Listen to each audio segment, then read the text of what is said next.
Did you know the literal translation of Glasgow from its Gaelic name is Dear Green Place? Well, it's about to become a whole lot greener. Scotland's largest city will enforce its own LEZ zone this summer, much to the delight of environmentalists and the dismay of the city's cabbie population. I spoke to Unite Cab Section Chairman Calum Anderson about the timing of the LEZ and the impact on cabbie livelihoods. The reason we're here today is that the taxi drivers in Glasgow were just looking for a little bit more time to transition into the low emission zone.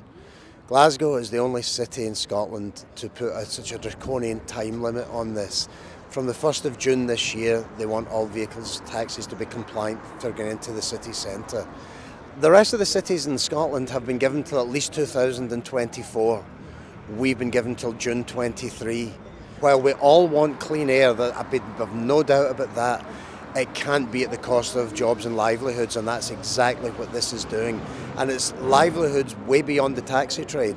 In Glasgow, for example, we've got ready, people are so anxious about coming into the city. Glasgow City Council say that they fully appreciate this is a challenging time for the city's black cab drivers.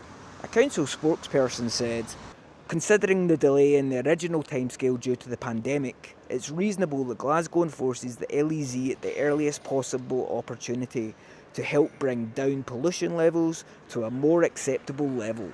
Private bus companies, they were receiving grants up to 50% of the cost of a vehicle. We don't have such a luxury. This is down to each individual to finance it. Currently, the Scottish Government will offer a 0% interest-free loan for 6 years on a new vehicle, but new vehicles are over £60,000. We've asked them to give the same consideration to second-hand vehicles that are zero emissions capable. Now, the Glasgow market relies heavily on London for the second-hand vehicles because obviously our turnover is not comparable to London. There isn't any availability of these vehicles, but within the next year or two, they will become available. And if we could get the Scottish Government Energy Savings Trust to offer a finance package, it will be basically affordable and it will stop a lot of people leaving the taxi trade. New figures out just this week show that Scotland did not breach legal emission zone requirements in 2022. So the zone is working for the environment. But time will tell if Glasgow cabbies can find a way to make it work for them.